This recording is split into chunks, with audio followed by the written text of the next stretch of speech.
নানা শাস্ত্র বিচারণৈক নিপুণ সদ্ধর্ম সংস্থাপক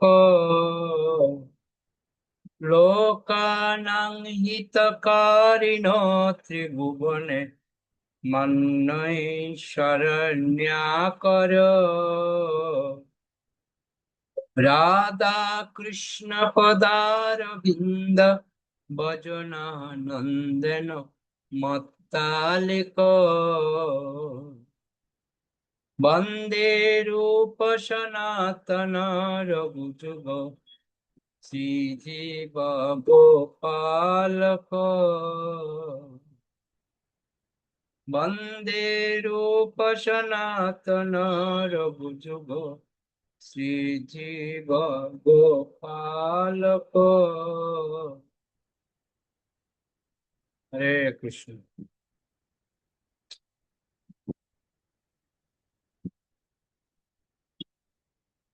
তো ভক্ত রসমৃদ্ধ সিন্ধু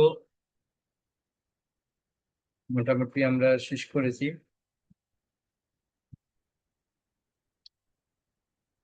তো আজকে আমরা রূপ গোস্বামীর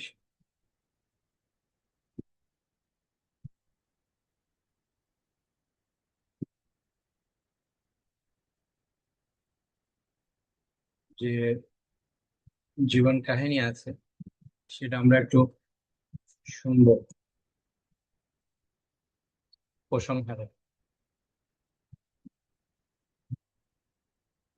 কি করবেন উপসংহারটা?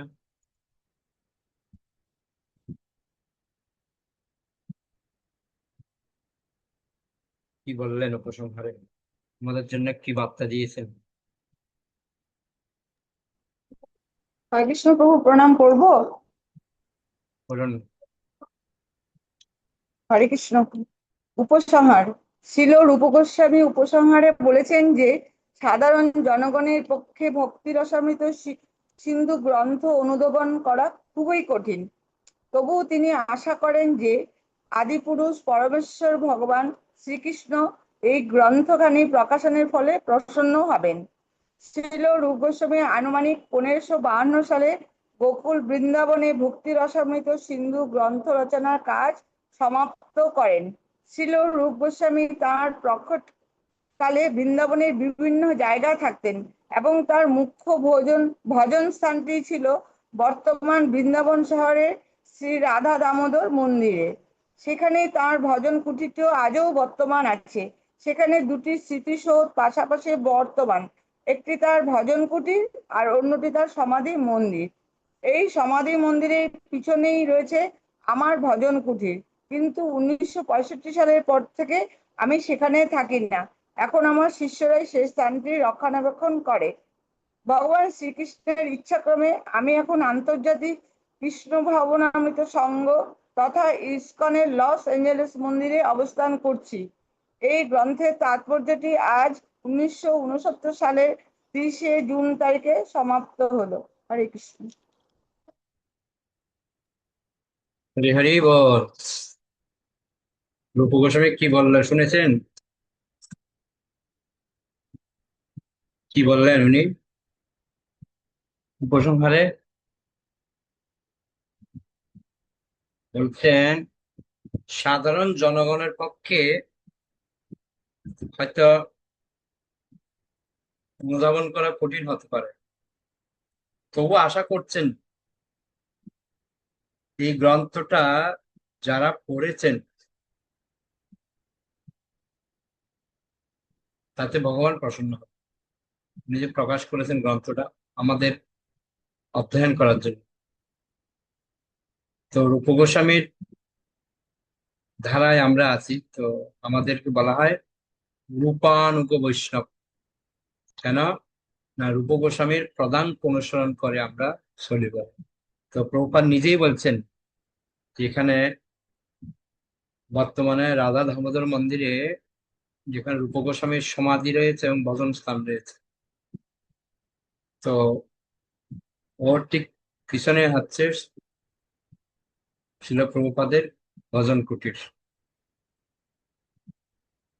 তো প্রভুপাদ সবসময় রূপ গোস্বামীর সমাধি দর্শন করতেন ঘর থেকেই। ওই জন্য আমাদের জন্য খুব গুরুত্বপূর্ণ নির্দেশাবলী তিনি প্রদান করেছেন। যাই হোক, মোটামুটি আমরা সবাই এই ভক্তি রসামৃত সিন্ধু বুঝি বা না বুঝি পড়েছি। বলছে বুঝো বা না বুঝো তাও পড়ো। তো আমরা বুঝিও হোক বা না বুঝে হোক আমরা পড়েছি। তো আস্তে আস্তে আমরা উপলব্ধি করতে পারবো।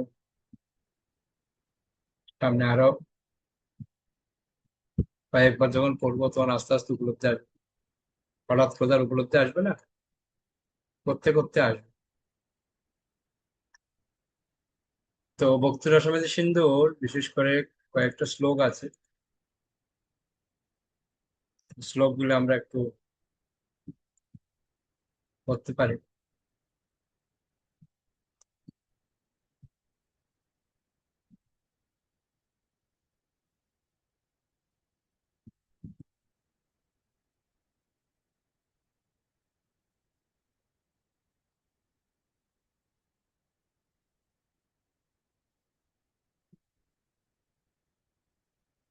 প্রথম পর্ব প্রথম অধ্যায় 11 নম্বর শ্লোকে বলছে, অন্যাবিলাসিতা শূন্যম জ্ঞান কর্মাদি অনাবৃতম আনুকূল্যের কৃষ্ণানুশীলনম ভক্তি ভক্তি। তো অন্যাবিলাসিতা মানে কি? ভগবান শ্রীকৃষ্ণের সেবা ভিন্ন অন্য কোনো বাসনা, যেমন মাংসাহার, অবৈধ জুয়া খেলা ও আসক্তি আসক্তি। জ্ঞান, জ্ঞান মানে হচ্ছে অদ্বৈতবাদী মায়াবাদীদের দার্শনিক জ্ঞান। কর্ম মানে সকাম কর্মের দ্বারা। আদি, কৃত্রিম ভাবে বৈরাগ্য পালনের দ্বারা, যেমন যান্ত্রিক ভাবে যোগাভ্যাস করা, সাংখ্য দর্শন অনুশীলন দ্বারা ইত্যাদি, এগুলি করা হচ্ছে আদি। অনাবৃতম, উন্মুক্ত। আনুকূল্যেন অর্থাৎ সহযোগিতা পূর্ণ। কৃষ্ণানুশীলন, কৃষ্ণ সম্বন্ধীয় সেবা করার মনোভাব। ভক্তির উত্তমা, উৎকৃষ্ট সেবা।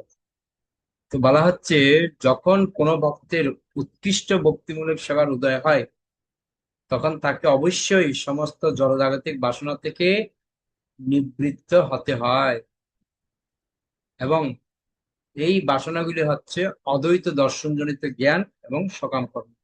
ভক্তের উচিত অপ্রতিহত ভাবে কৃষ্ণ যেভাবে চান সেভাবেই সেবা করে। আশা করি বুঝতে পেরেছেন। আমরা যদি উৎকৃষ্ট ভক্তি চাই তাহলে আমাদের জাগতিক বাসনা আমাদেরকে ত্যাগ করতে হবে। কৃষ্ণ যেটা চাইবেন সেটা আমাদের করতে হবে। প্রথম পর্ব প্রথম অধ্যায় 12 নম্বর শ্লোকে বলছে, সর্ব উপাধি বিনির্মুক্তম তৎপরত্বেন নির্মলম ঋষি জ্ঞান ঋষিকেশ সেবনং ভক্তিরুচ্যতে। তো সর্ব উপাধি বিনির্মুক্ত, সব রকম জড়জাগতিক পথ বা বিশিষ্টতা বর্জন, অথবা কৃষ্ণ সেবার আকাঙ্ক্ষা ছাড়া অন্য সব আকাঙ্ক্ষা রহিত হওয়া। তৎপরত্বেন, শুধুমাত্র পরমেশ্বর ভগবানের সেবার উদ্দেশ্যের দ্বারা। নির্মলম, অনুমান ভিত্তিক গবেষণামূলক দার্শনিক তত্ত্ব বা সকাম কর্মের সংস্পর্শ বর্জন। ঋষিকেন, সমস্ত উপাধি বর্জিত শুদ্ধ ইন্দ্রিয় দ্বারা। ঋষিকেশ ইন্দ্রিয়ের প্রভু, সেবানং, ইন্দ্রিয়ের পরিতৃপ্তির জন্য সেবা। ভক্তি প্রীতিমূলক সেবা। উচ্চতে বলা হচ্ছে ভক্তি বা প্রীতিমূলক সেবার অর্থ হচ্ছে সবকটি ইন্দ্রিয়কে ইন্দ্রিয়ের ঈশ্বর পরমেশ্বর ভগবানের সেবায় লাগা। যখন জীবাত্মা পরমেশ্বর সেবায় নিযুক্ত হয় তখন দুটি পার্শ্বফল লক্ষ্য করা যায়। একটি হচ্ছে জড় উপাধি থেকে মুক্ত হওয়া যায়, এবং কেবলমাত্র ভগবানের সেবায় যুক্ত থাকার ফলে ইন্দ্রিয়গুলি পরিশুদ্ধতা লাভ করে। তো ওই জন্য আমাদেরকে ভগবানের সেবায় যদি আমরা যুক্ত থাকি তাহলে একটা হচ্ছে জড় উপাধি মুক্ত হতে পারো, আর দ্বিতীয় হচ্ছে আমাদের ইন্দ্রিয়গুলি শুদ্ধ হবে। ঠিক যেরকম এখন যে আমরা 9টা থেকে 9:30 আমরা পড়ছি গ্রন্থটা, এরপরে কি হচ্ছে আমরা ভগবানের সেবার সাথে আমরা যুক্ত থাকছি। যদি আমরা না পড়তাম তাহলে কি করতাম? হয় মোবাইল টিপতাম, না সিরিয়াল দেখতাম, না গান শুনতাম। রাত্রিবেলা কারোর ইন্টারেস্ট থাকে না কিছু করার জন্য, বই পড়ার কোনো ইন্টারেস্ট থাকে না। যে যার কর্ম, কোনো না কোনো একটা কর্ম নিয়ে আমরা ব্যস্ত থাকতাম। হয় রুটি বেলতাম, হয় রান্না করতাম, হয় খেতাম, কোনো না কোনো একটা কাজ নিয়ে আমরা থাকতাম, বই পড়া চক্করে যেতাম। তো ওই জন্য এখানে এটাই বলছেন যে আমরা যুক্ত থাকার ফলে একটা জিনিস লাভ হচ্ছে আমাদের, কি ইন্দ্রিয়গুলি পরিশুদ্ধ হচ্ছে আমাদের।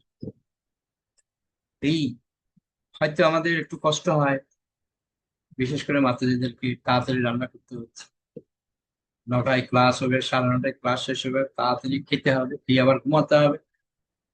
আহ, কষ্ট হয়, তথাপিও আমাদের লাভবান হচ্ছে এখানে, কি না ভগবানের সেবার সাথে যুক্ত থাকছে। আরেকটা বিষয়, কমসে কম 8 ঘন্টা হলেও তো আমরা গ্রন্থ অধ্যয়ন করছি ডেলি। ছিল প্রভুপাদ বলছে 2 ঘন্টা গ্রন্থ অধ্যয়ন করতে, কম করে হলো। তা আমরা 2 ঘন্টার জায়গায় 8 ঘন্টা করছি, অভ্যেস করছি। হয়তো এমন একটা সময় আসবে হয়তো আমরা 1 ঘন্টা করতে পারি, যদি ভগবান কৃপা করে। তো অভ্যেস করছি আমরা, একটু অভ্যেস করতে করতে করতে একসময় হয়তো আমাদের বাড়বে গ্রন্থ পড়ার অভ্যেস করা। তো ওই জন্য এখানে আমাদেরকে বলছেন,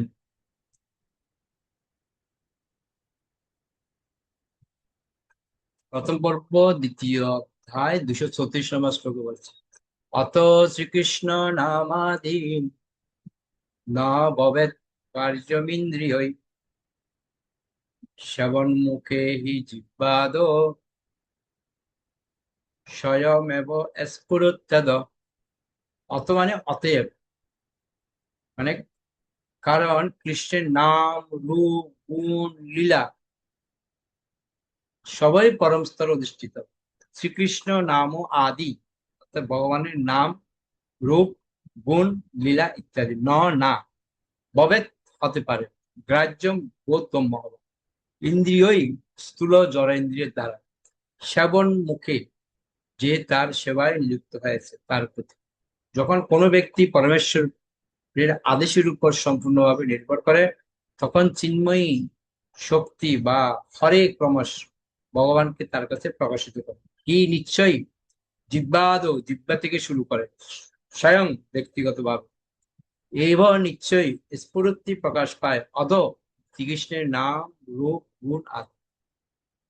বলা হচ্ছে যেহেতু কৃষ্ণের নাম, রূপ, গুণ এবং লীলা সবই পরম স্তর অধিষ্ঠিত, জড়েন্দ্রিয়গুলি সেগুলির অনুভব করতে পারে না।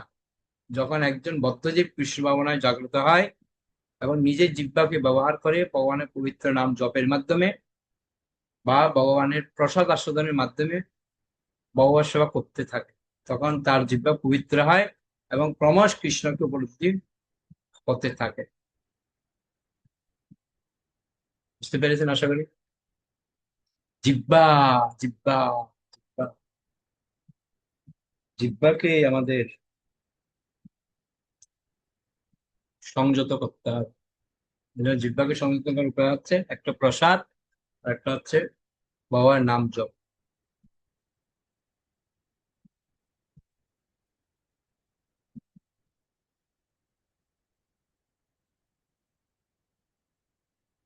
প্রথম পর্ব 2য় অধ্যায় 255 নম্বর শ্লোকে বলছে, অনাসক্তস্য বিষয়ান যথার্হ মুপযুঞ্জত নির্বন্ধ কৃষ্ণ সম্বন্ধে যুক্তং বৈরাগ্যমুচ্যতে।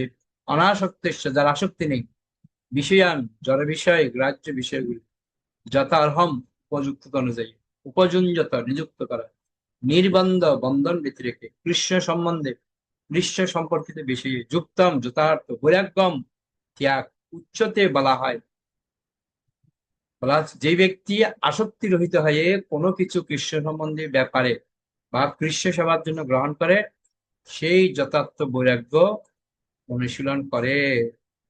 তো এই 4টা শ্লোক আমাদের ভক্তদের জন্য খুব গুরুত্বপূর্ণ। তো এই 4টা শ্লোক আমাদের যারা ভক্তি শাস্ত্রী করেছে তাদের কাছে মুখস্থ আছে,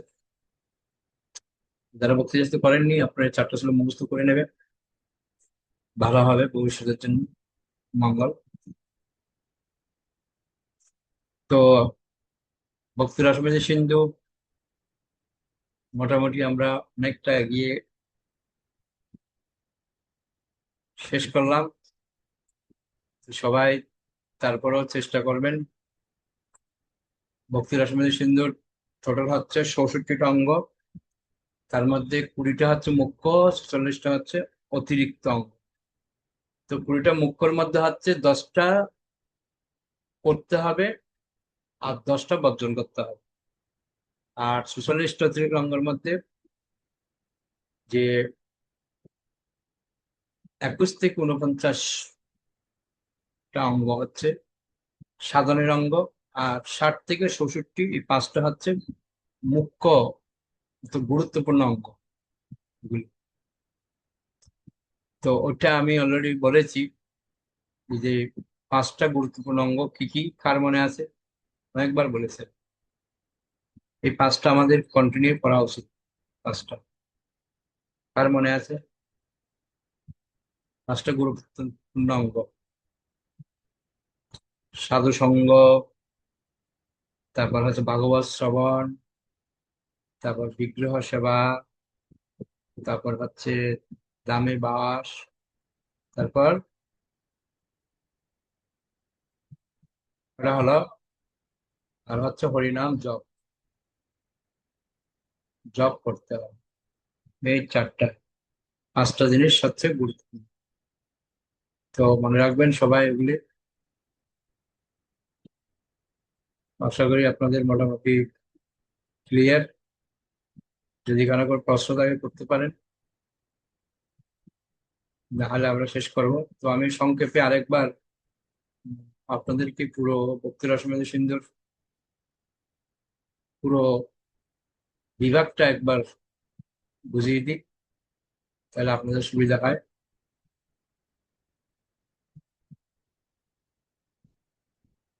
যে আমরা শুরুতেই পড়েছিলাম লহরী, লহরী পূর্ব বিভাগের রূপরেখা। আমরা পূর্ব বিভাগটাই বিশেষ করে পড়ি। তো আমাদের পূর্ব বিভাগ হচ্ছে ভগবত ভক্তি ভেদ, বিভিন্ন প্রকার ভক্তিমূলক সেবা, তা বর্ণনা আছে ভূমিকা থেকে 19 অধ্যায় পর্যন্ত। এটা পূর্ব বিভাগ। দক্ষিণ বিভাগ হচ্ছে সামান্য ভগবত ভক্তি রস, আধ্যাত্মিক পরিপক্কতার সাধারণ লক্ষণ সমূহ, এটা হচ্ছে 20 অধ্যায় থেকে 34 অধ্যায়। পশ্চিম বিভাগে আছে মুখ্য ভক্তি রস, মুখ্য প্রেমময় সম্পর্ক, 35 অধ্যায় থেকে 46 অধ্যায়। উত্তর বিভাগে আছে গৌণ ভক্তি রস, পরোক্ষ প্রেমময় সম্পর্ক, 45 থেকে 51। এটা হচ্ছে ভক্তি রসমৃদ্ধ সিন্ধুর বিষয়বস্তু আমরা কমপ্লিট করেছি। আশা করি আপনাদের ক্লিয়ার। এবার আপনারা ঘরে ট্রাই করবেন, যখন সময় পাবেন করবেন। ওকে। তো আমরা আগামীকাল থেকে নতুন বই পড়বো। তো নতুন বই এই মুহূর্তে অন্তে নারায়ণ স্মৃতি অনেকের কাছে নেই, সেজন্য আমরা আরেকটা বই করতে পারি।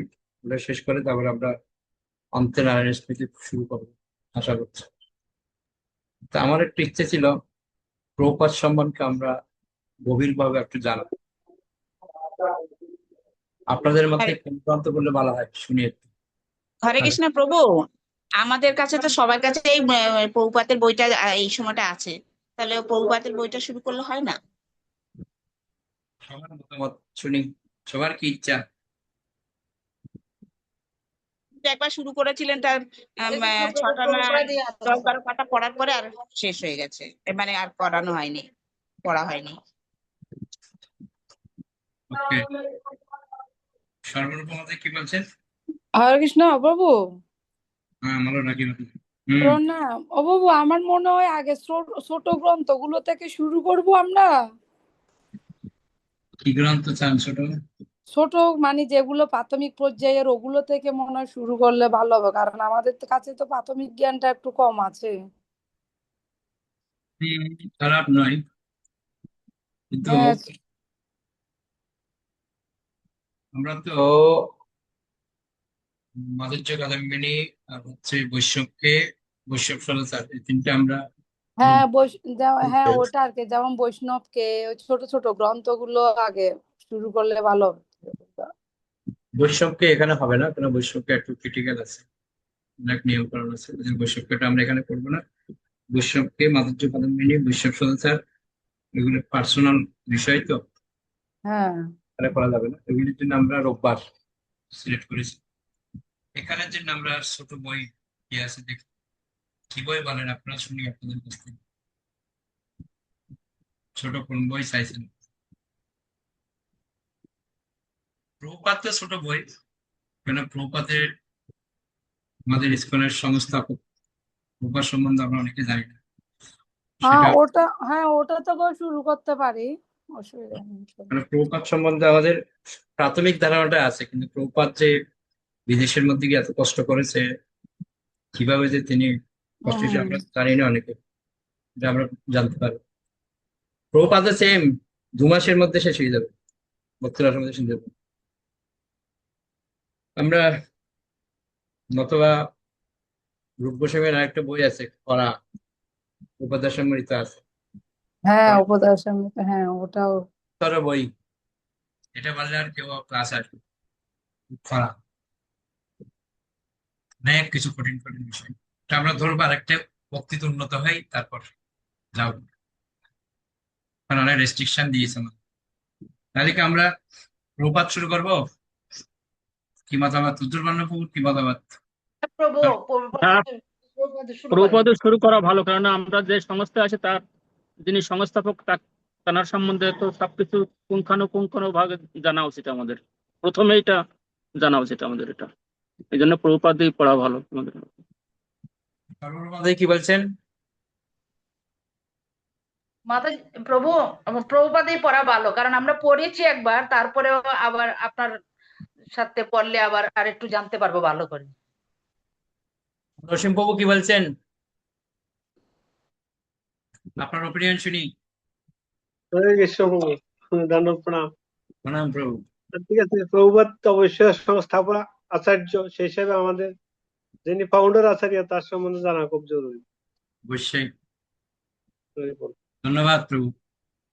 ঠিক আছে, তাহলে আমরা সবাই আগামীকাল থেকে প্রভুপাদের লীলামৃত আমরা পড়বো, কারণ আমরা যে সোসাইটিতে আছি ওনার সম্পর্কে আমাদের একটা গভীর ভাবে জানা দরকার, তাহলে আমরা অন্যকে আমরা বলতে পারবো প্রভুপাদ। ওকে, কারো কোনো প্রশ্ন, কোনো কিছু বলার আছে? শ্যাম সামনী মাতাজি কি বলছেন, আপনার কি মত? হরে কৃষ্ণ মাতাজি, প্রভু প্রণাম। প্রভু যে শ্লোক গুলো পড়লেন ওটা কোথা থেকে পড়লেন? আমি তো খুঁজে পেলাম না এই বইতে।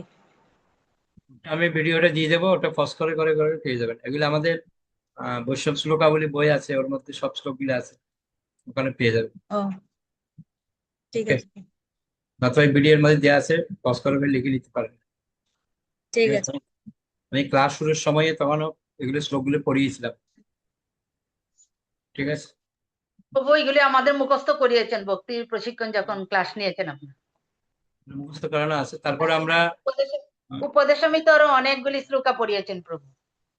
আরেকবার আমরা এগুলি লাগবে, আমরা যখন প্রসার ক্লাসে পড়বো না, তখন ওখানে ওগুলি অবশ্যই মুখস্থ করাবো।